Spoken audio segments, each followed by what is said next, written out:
so that you can, when you go to your hostel, you can see these findings and you can also study from book or somewhere else, or you can revise it again. So these are, so always write the contents, it's better. And you know that the contents is in form of basically question answer kind, so that it will be easy for you. Okay, fine. So till now, I think we have discussed a lot of concepts, fine, and we have discussed all the laws, first law, second law, third, and J law. And we have also discussed many examples, and those examples related to metallurgical field, basically, so that it is easy for you later. And definitely you will come across those examples in your near semester, maybe in next semester, or maybe this semester also, physical metallurgy. Okay, anyways. So today's topic is actually, now we are going into the depth of the different laws.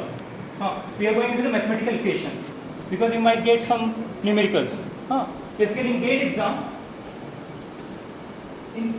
suppose you want to study higher, you want to do MTech or you want to do PhD, so GATE exam is sometimes mandatory. Okay, or sometimes you want to get a good job in some public sector unit, GATE exam is very good. You need to qualify GATE exam, and your scores should be also good. Like you should be at least in 100 rank, right? At least 100 rank you should have. Then only they will ask for calling for interview. So as I told, thermodynamics is very important, right? Maybe nearly 15% questions will be from thermodynamics, GATE exam. So you can understand how important this subject is. Okay. And in GATE exam, questions will be completely conceptual and numerical, nothing else. Completely based on concept. If the concept is not good, you cannot solve a numerical. Never. There will be no direct questions. And questions never repeats most of the time. Maybe hardly 2% or 1% question will repeat. Question will never repeat. Maybe concept will be same, but it will be in different way.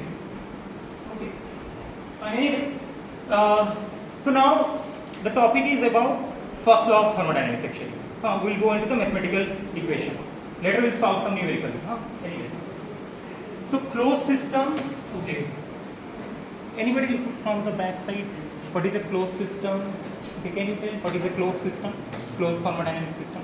Yeah, I'm asking you. What is a closed system? I'm asking you, I'm not asking him. Why? Can you tell what is a closed system? Yeah, no issue.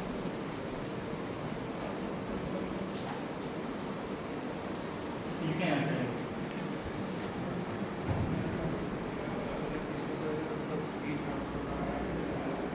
Heat transfer now go.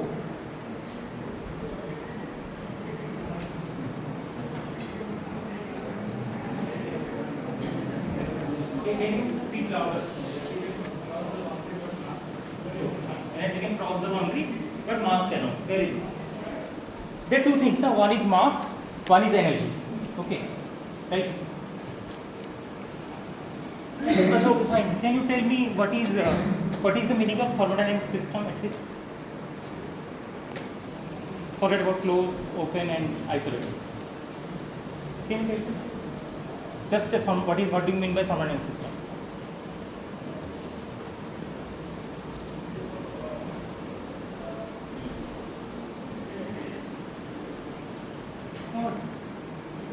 Can you tell? What is the meaning of system?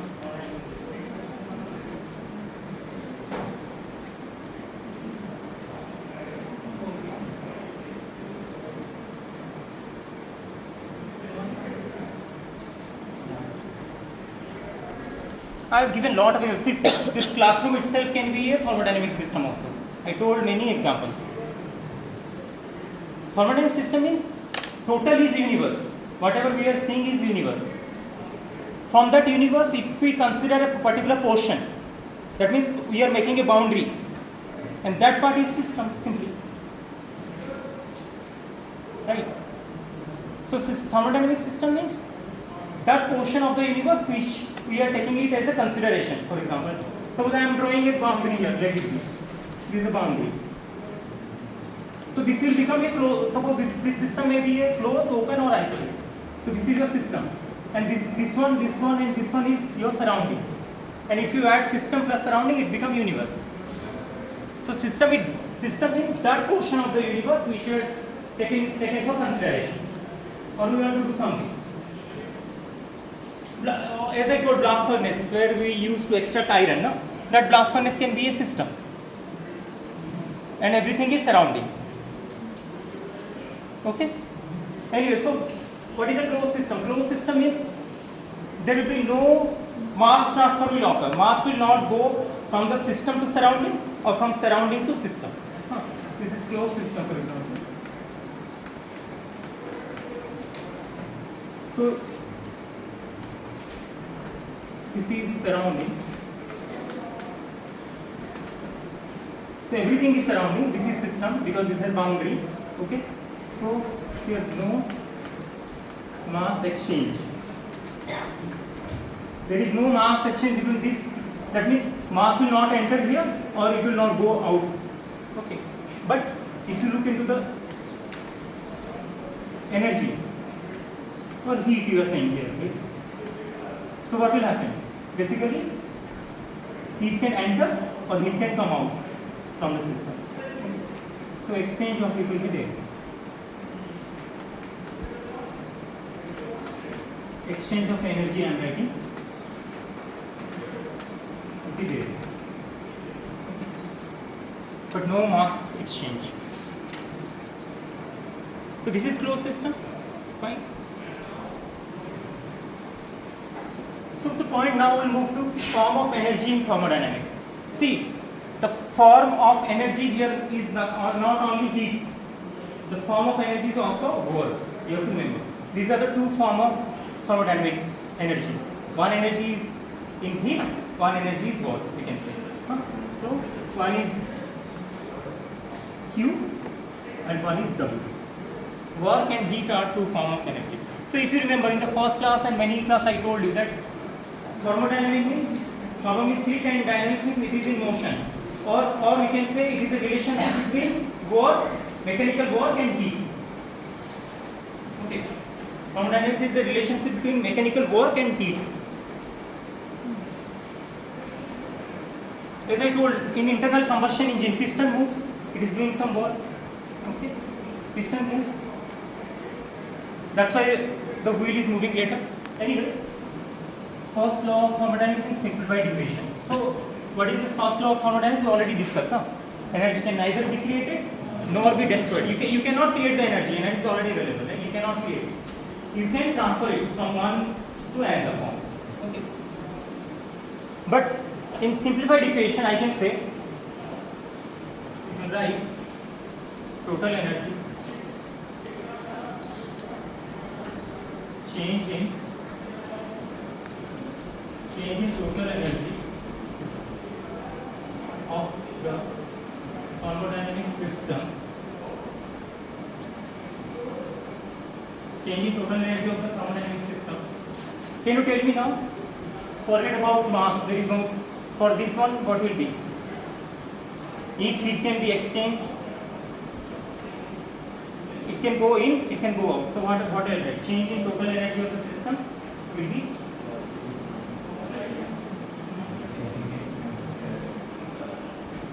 net energy going in minus net energy going out.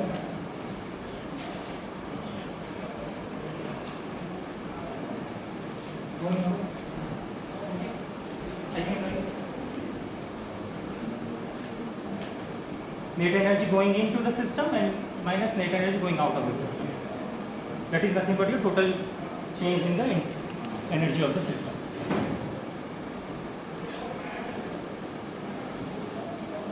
Going into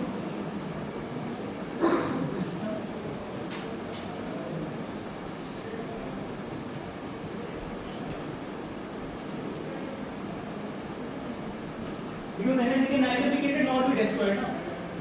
It can be only transferred. So that's why this is the equation. No?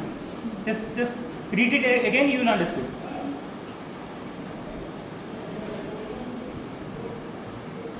this is the system.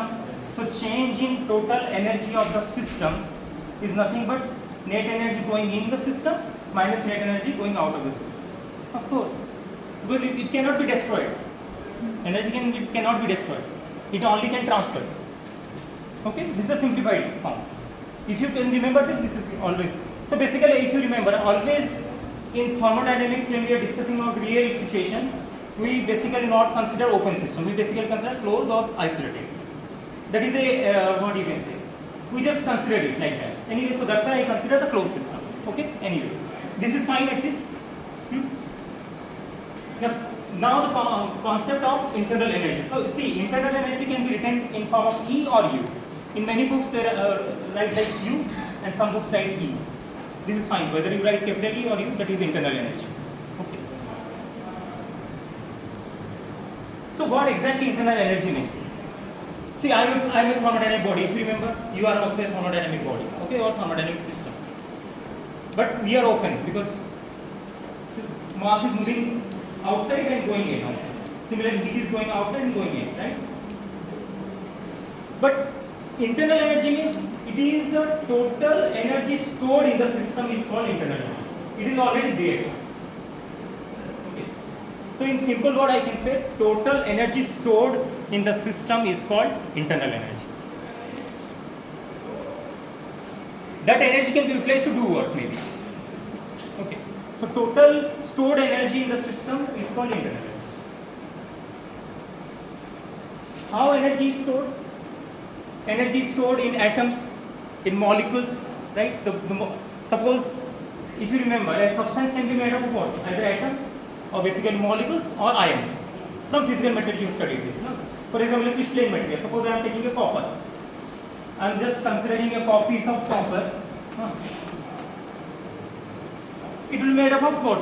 Atoms or molecules? Molecules of copper or atoms of copper. So it is containing some amount of what kind of energy? Potential and kinetic. Those are the two important energy in any system, right?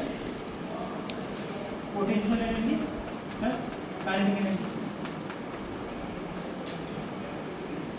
So this is nothing but U or V. In simple word, I can say internal energy means it is the combination of potential energy plus kinetic energy of the entire atoms or molecules or ions, whatever it is made up of. If you say that my system is made up of particles, just forget about atoms and molecules. It is made of small particles. So whatever the energy stored by these particles is nothing but your internal energy. Okay. So potential energy means what exactly? Can you just tell me simple word? At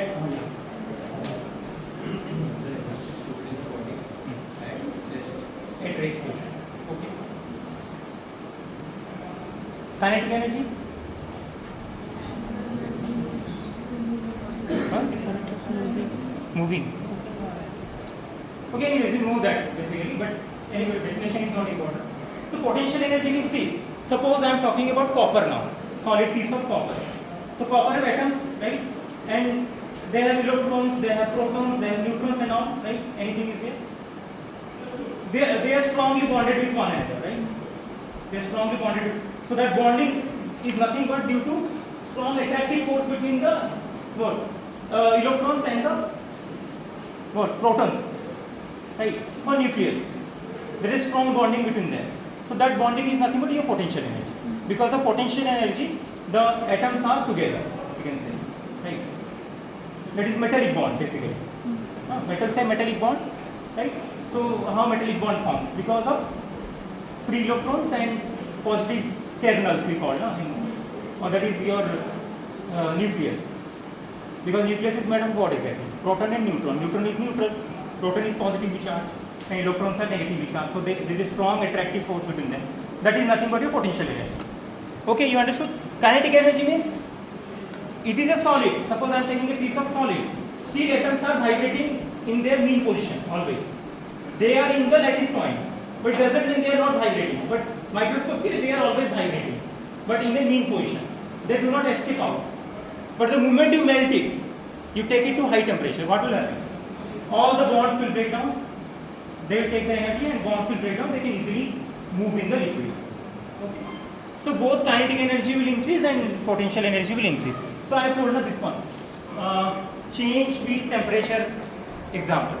So if I have a piece of solid and I am giving it energy, heat energy, and it is becoming liquid, so your kinetic energy will change, your potential energy will also change, or it will increase basically, right? So what will happen? That means internal energy is increasing or decreasing. You have a piece of solid copper now, and you are taking it to melting point. So what happened to the internal energy? It will increase or decrease? Increase. Of course increase, because you are giving more energy into the system. Because internal energy is nothing the energy stored in the system. So already it has some energy, and again you are providing some energy from outside, and all the bonds are break down. So kinetic energy is increasing, potential energy will also increase somewhat. So total energy is increasing at the end, right? So internal energy will change if you change the temperature. But if you cool it, of course kinetic energy will go down. Just suppose it. To cool it, what will happen? Heat need to be flow out of the system. So whatever we are talking about, it's movement of heat only or energy. Okay. Liquid copper is there. You cool it down to make it solid. What will happen to the kinetic energy? It will reduce. So internal energy will also get reduced, of course, because internal energy depends on potential and kinetic. Do you understand up to this? Okay, very good. Yeah. Can you tell me? So, is it easy to measure internal energy? What do you think? Can you measure the internal energy? See, internal energy means, as I told, it is the energy stored in the system. Total energy. So it is the energy stored in atoms, in the molecules. So can we measure it easily? No, it is not easy. There are million number of atoms are there. How you can measure the energy of each atom? Or when they are interacting, how you can measure each interaction? So interaction between the atoms and molecules, and energy of each atoms and molecules cannot be studied easily, of course. So that means absolute internal energy cannot be measured. That is a simple word I can say. If you want, you can write also. Absolute internal energy cannot be measured. Why? Because you cannot measure the energy of each atom. You cannot measure the interaction between each atom. So how you can study the internal energy of any system? You understand my point now? Because it is very difficult. Million number of atoms are there. How we can study how they are interacting? What is the interaction energy for each energy of each potential energy of each atom or kinetic energy of each atom? It is not easy. We cannot do that. But what can be done? So then what is easy to measure? Change in internal energy you can measure. That is important. That means delta E or delta U you can measure it. But you cannot measure the E. Right? So in simple word I can say E cannot be measured.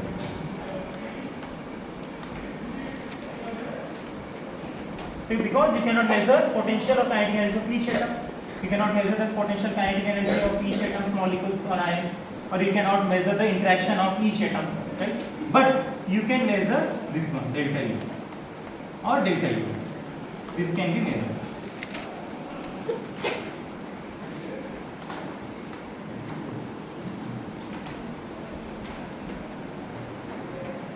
How? Because if heat is going into the system, it will change. If heat is coming out of the system, it is changing, so that's why. Okay, anyway, we will not discuss that. Is it fine? So we can easily measure the change in internal energy. Okay. But we cannot measure the internal energy itself. Okay.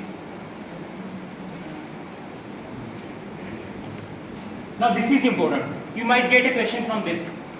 See, if you can understand this one, you can solve the numerical easily. Numerical will be very easy, but you can solve it. So this part is important. Sign convention for Q and W. Q is nothing but your heat. W is the work. I told you energy of two forms. One is heat, one is work. Okay. So let me.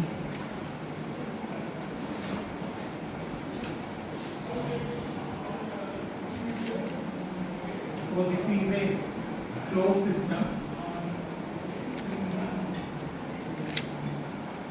Closed system.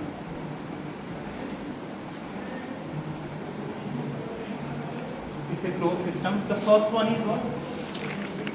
The first one is heat transferred into the system.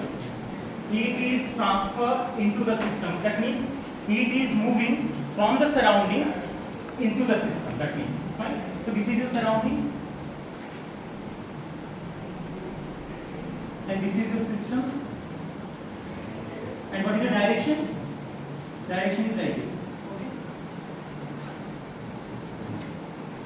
Do you understand up to this?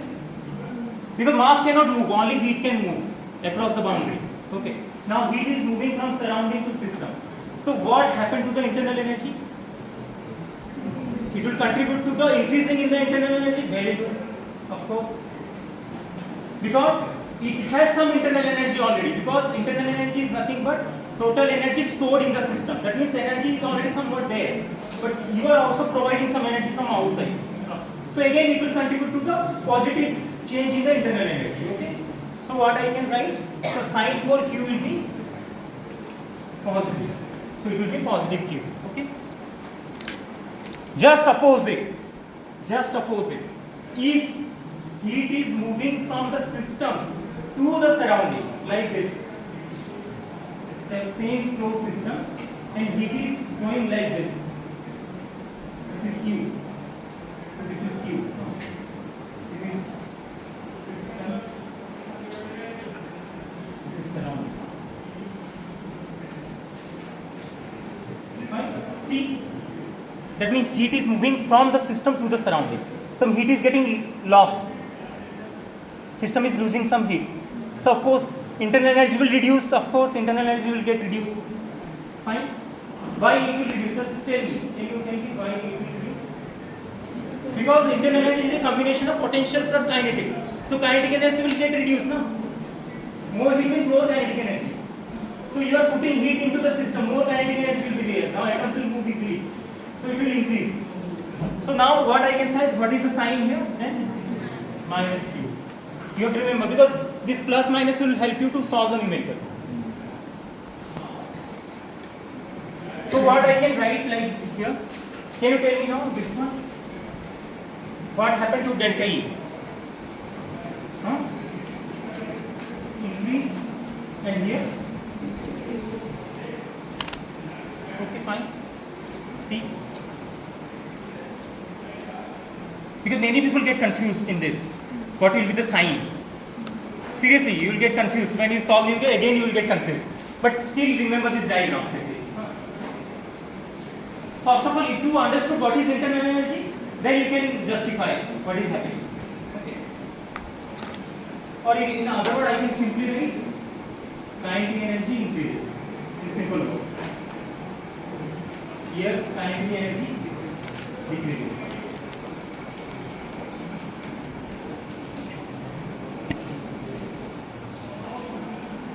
Then next is, okay, now we will moving to the work done by the system. Work done by the system is, this system is doing work on the surrounding. That is, this part people get always confused in this. So now listen carefully. The question is, work is done by the system on the surrounding. So can you just do some mindstorming? You can take time, some time, 1 or 2 minutes. Work is done by the system on the surrounding. So what will happen to the internal energy? Just think of it. Don't answer. Decrease. Okay, how many of you are saying decrease? Nice. You people are right, exactly. That means work is done by the system on the surrounding. Means it is losing some energy to do that work, of course. It is expending some energy to do that work. So internal energy will reduce, of course. Similarly, you also, if you do lot of work, you will get tired, of course. You are also thermodynamic system and you are doing some work, you will get tired. So your internal energy is gone now because of that doing work. You understood this one? But if you eat, somebody will help you to eat. Your mother is helping you to eat something. He is putting some mass anyway. Again your internal energy will increase maybe. because of that. Because you eat and it will decompose and it will give you some energy. Anyways, I'm not going into that. So this is a closed system again, and bore. So this is bore in surrounding.